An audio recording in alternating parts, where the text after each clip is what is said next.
सभी साथियों को नमस्कार। जैसा कि आप लोग जान रहे हैं कि जूनियर रेडर शिक्षक भर्ती को लेकर हम लोग हमेशा प्रयासरत रहते हैं कि भर्ती प्रक्रिया जल्द से जल्द कंप्लीट हो जाए और जिसका होना हो जाए। अपने अपने परिवार में एक नई उम्मीद की किरण लेकर आए। आज 3 साल से अधिक समय बीत चुका है। हम लोग शारीरिक रूप से, आर्थिक रूप से, मानसिक रूप से कहीं न कहीं प्रताड़ित किए जा रहे हैं और गलती करके गए हैं अधिकारी, जिसका परिणाम भोगना पड़ रहा हम लोगों को। तो ये सरासर अन्याय है। साथियों, आप लोग देखे होंगे कि शिक्षा निदेशालय प्रयागराज में कुछ दिन पहले हम लोग लगातार 10 दिन तक लगभग अनवरत धरना पर बैठे थे अधिवक्ता ज्ञानवेंद्र सर के नेतृत्व में और आप लोगों के सहयोग से, समर्थन से। उसके बाद से भर्ती प्रक्रिया में कुछ न कुछ कार्य होने लगा है। उसके पहले शिथिल थी भर्ती प्रक्रिया हम लोगों की। उसके बाद ही कुछ दिन पहले लोक सेवा आयोग पर पीसीएस को लेकर और आरओ एआरओ को लेकर आंदोलन, महा आंदोलन हुआ था, जिसका नेतृत्व अधिवक्ता ज्ञानवेंद्र सर भी किए थे। आप लोग जानते हैं कि उसके बाद से माननीय मुख्यमंत्री जी, माननीय मुख्यमंत्री जी जो है, जितनी भी पेंडिंग भर्तियां हैं, जितनी भी फंसी हुई भर्तियां हैं और उसका रिजल्ट, उसका संज्ञान में लेकर उसको निकालने का प्रयास करवा रहे हैं अधिकारियों के माध्यम से, विभागीय अधिकारियों के माध्यम से। और हम लोगों की भर्ती प्रक्रिया भी बहुत ही जल्द कंप्लीट होगी। देखिए, पिछले अक्टूबर माह से लेकर नवंबर माह तक विशेष सचिव जी द्वारा बार बार रिमाइंडर के माध्यम से चयन प्रक्रिया को आगे बढ़ाने के संदर्भ में मांगा जा रहा था डीजी स्तर से, मगर एडी बेसिक स्तर से और डायरेक्टर महोदय जी के स्तर से उस रिमाइंडर का अनुपालन सही से नहीं कर पा रहे थे लोग। इतने बड़े बड़े अधिकारी, बेसिक विभाग के सबसे उच्च अधिकारी माने जाते हैं और हैं भी, और इतने साल से कार्यरत हैं उस पद पे। इतने अनुभवी अधिकारी होकर भी उस 3 साल से अधिक भर्ती प्रक्रिया हो गई है, मगर आरक्षण का मामला सॉल्व नहीं कर रहे थे। तो कहीं कहीं अधिकारियों की लापरवाही सामने दिखाई दे रही थी। उसके बाद हमारे अधिवक्ता ज्ञानवेंद्र सर आज कुछ दिन पहले लखनऊ में 10 दिन से आते जाते रहे थे। 10 दिन लखनऊ से प्रयागराज, प्रयागराज से लखनऊ आवश्यकता पड़ने पर जूनियर शिक्षक भर्ती को लेकर जो है अपने थे, और साथ में कुछ सर लोग थे जिनके माध्यम से बड़े बड़े अधिकारी जी को बताएं, संज्ञान में दिए कि भर्ती प्रक्रिया में इस प्रकार से लोग, अधिकारी लोग जो है कर रहे हैं, गुमराह कर रहे हैं। हम लोग कभी शिक्षा निदेशालय घुमा दे रहे हैं तो कभी एससीईआरटी घुमा देने का प्रयास करते हैं और ऐसे कर रहे हैं। तो प्रमुख सचिव जी द्वारा जो है, आप लोग देखे होंगे 29 तारीख को जो है रिमाइंडर के माध्यम से डीजी स्तर, डायरेक्टर स्तर और एडी बेसिक स्तर, उसमें मेंशन किया गया था कि आप लोग बात विमर्श करके, मीटिंग करके, चर्चा पर चर्चा करके, चाहे जैसे करके 3 तारीख तक, पिछले 3 तारीख तक आप लोग जो है शासन को किसी भी हाल में उपस्थित करवाइए, शासन को भेजिए जो है, क्योंकि हम चयन प्रक्रिया को शासकीय सहायता प्राप्त जूनियर हाई स्कूल के सहायक अध्यापक एवं प्रधानाध्यापक को चयन प्रक्रिया को आगे बढ़ाने का कार्य करें।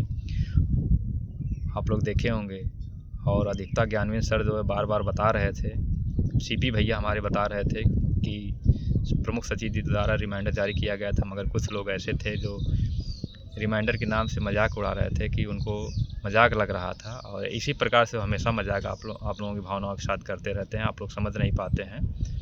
जब आप लोग साथ में रहेंगे तब हकीकत आप लोग जानेंगे, उनकी हकीकत क्या है, उनकी कैसे क्या करते हैं। बाकी मैं ज़्यादा नहीं कहूँगा, आप लोग जानते रहिए। हमारे अधिवक्ता ज्ञानवेंद्र सर का उद्देश्य यही रहता है कि काम होने से मतलब है, परिणाम निकलने से मतलब, परिणाम निकलने के बाद ही नाम वो करना नहीं चाहते हैं कि हमारा नाम हो, वो परिणाम दिखाना चाहते हैं, परिणाम सामने आना जाए। क्योंकि वो खुद जो है प्रधानाध्यापक के पद पे हैं सर, अधिवक्ता ज्ञानवेंद्र सर। बताइए, कोई किसी का भी पेपर लगा रहता है तो रूम से निकलना नहीं चाहता है, सोचता है कि मार्केट में जल्दी सब्जी खरीदने के लिए दूसरे को भेजने का प्रयास करता है कि भाई हमारा लेते आइए। अधिवक्ता ज्ञानवेंद्र सर का पीसीएस के पेपर लगा है, उसके बावजूद भी 10 दिन आए हैं लखनऊ, और प्रयागराज आए हैं, फिर लखनऊ आए हैं भर्ती से संबंधित। देखिए साथियों, कहाँ अधिवक्ता ज्ञानवेंद्र सर का मुख्य बात रहती है कि कहाँ जा रहे हैं हम लोग, कैसे क्या कर रहे हैं, इससे कोई मतलब नहीं रखना चाहिए आप लोगों को। आप लोगों को परिणाम से मतलब रखना चाहिए, जिसका परिणाम सामने दिखाई दे रहा है। तो साथियों, आप लोग निश्चिंत रहिए। और लोग कहते हैं कि सीपी भाई जो है बिहार चले गए हैं, कुछ नहीं करते हैं इस भर्ती प्रक्रिया पे, और दूर से रहकर बातें करते हैं। और लोग ऐसे बोलते हैं कि दूर से रह के क्या फर्जी बातें करते हैं। तो हम लोग फर्जी बातें, मान लीजिए हम लोग फर्जी बातें करते हैं, तो क्या, मैं उनसे पूछना चाहता हूँ, सब लोग अपने मत लीजिएगा, जो कह रहा है उसी से मैं कह रहा हूँ कि क्या आप बताइए कि आप लोग जो है SCRT का सफाई करते हैं, झाड़ू पोछा लगाते हैं क्या? बघेल जी का जो है चप्पल जूता साफ़ करते हैं क्या? आप वहाँ पर रहकर सही जानकारी देते हैं। तो इस प्रकार से आप लोग बोलेंगे तो आप लोगों को भी सुनना पड़ेगा। तो साथियों, आप लोग निश्चिंत रहिए और आप लोग देखिए CP भैया इस भर्ती में जितना योगदान दिए हैं, बलिदान दिए हैं, अपना त्याग किए हैं, उतना मैं नहीं जानता हूँ कि कोई भी किया होगा। मैं भी नहीं उतना कर पाया हूँ, क्योंकि बताइए उनकी दादी की तबीयत इतनी ख़राब थी, हॉस्पिटल में पहुँचाकर हॉस्पिटल में थी, और जब शिक्षा निदेशालय पे आवश्यकता पड़ती तुरंत भाग कर आते थे जो है। मैं उस बातों को जान रहा हूँ, अमित भाई जान रहे हैं, सुधीर भैया जान रहे हैं और बंटी सर जा रहे हैं, क्योंकि हम लोग साथ में रहते थे, इसलिए हम लोग जान रहे हैं हकीकत। तो बात ये छोड़िए, और बीच में उनकी दादी भी एक्सपायर हो गई थी जो है, उसी के आते जाते थे भाई। लेकिन भाई ईश्वर की मंशा नहीं थी कि कुछ दिन और रहें, तो ईश्वर उनको इस संसार से उठा ले गए।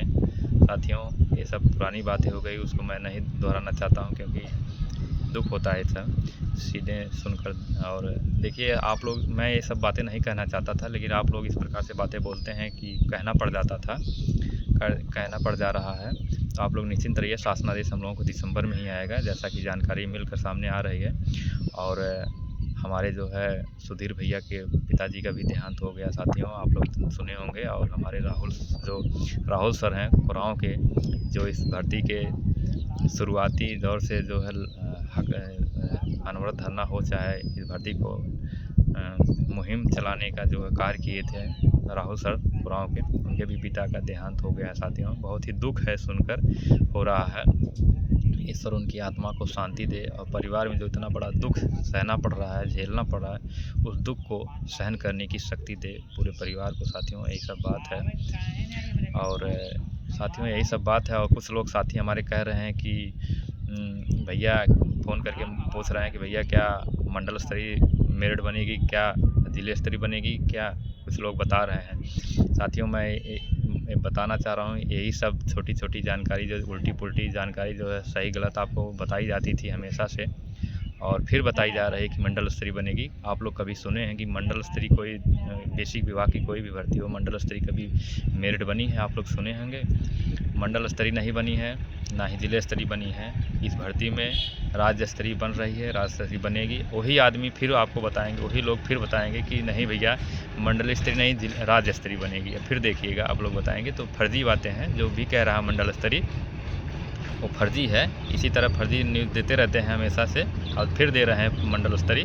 तो मंडल स्तरीय नहीं, जिले स्तरीय लग रही है। और सब कुछ सही। और कुछ लोग कह रहे थे EWS को सीट नहीं दिया गया, आरक्षण नहीं दिया जा रहा है, तो वो भी गलत है। जिसका जो संवैधानिक अधिकार है उसको मिल रहा है, सब कुछ मिल रहा है इस भर्ती में। आप लोग निश्चिंत रहिए, सबके साथ न्याय हो रहा है। इसलिए भर्ती प्रक्रिया में बहुत ही विलम्ब हो चुका है। कोई ऐसा इसमें पेड़ और अड़चन नहीं आएगी। आप लोग देखिएगा, सबके साथ न्याय होगा, सबको संवैधानिक अधिकार मिलेगा, सब लोग खुश रहेंगे। और बहुत ही भर्ती प्रक्रिया अब जल्द कंप्लीट होगी। और जब तक देखिए, जब तक कि भर्ती प्रक्रिया चयन प्रक्रिया जारी नहीं हो जाएगी, जब तक नियुक्ति पत्र नहीं मिल जाएगा, तब तक हम लोगों का उद्देश्य है कि भर्ती प्रक्रिया में प्रयासरत रहेंगे हमेशा। और अधिवक्ता ज्ञानवेंद्र सर का बहुत बहुत धन्यवाद, जो पेपर लगने के बावजूद भी समय निकाल कर ही भर्ती प्रक्रिया को एक नई दिशा देने का कार्य कर रहे हैं। और उनको भी धन्यवाद। और जो सर लोग उनके साथ में आते जाते रहते हैं, बिना कहीं बताए, बिना हम लोगों को बिना कहीं जो है सब कुछ पब्लिक किए हुए आते जाते रहते हैं, गोपनीय तरीके से कार्य करते रहते हैं, परिणाम दिखाते हैं। केवल देखिए, परिणाम देखने से मतलब आप लोगों को परिणाम, मैं भी चाह रहा हूँ, और मैं भी कहीं जा रहा हूँ, कहाँ जा रहा हूँ मैं भी नहीं बताऊँगा। मेरे साथ घटना बहुत बुरी घटी है, आप लोग जानते होंगे, उसको भी लेकर नहीं बताऊंगा। और कुछ ऐसी बातें रहती हैं जो अधिकारी बताते हैं, हर चीज़ अधिकारियों को जो बताते हैं हर चीज़ खुलकर नहीं बताई जा सकती, कुछ उनकी भी गोपनीयता रहती है। और जो बाकी जो प्रमाण देखने का प्रयास करते रहते हैं, वो आप प्रमाण की कोई आवश्यकता नहीं है। आप लोग काम देखिए, भर्ती प्रक्रिया में चयन प्रक्रिया, आप लोग अपना नियुक्ति पत्र तक पहुंच जाइए, बस वही हम लोगों की इच्छा है, मेरी भी इच्छा है। आप लोग भी सेलेक्ट हों, मैं भी सेलेक्ट हूँ।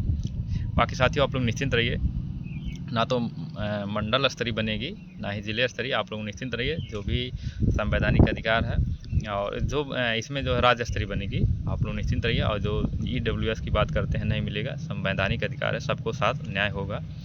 और इसीलिए भर्ती प्रक्रिया विलम्ब हो रही है। शासनादेश भी दिसंबर में हम लोगों को देखने को मिल जाएगा। बाकी निश्चिंत रहिए।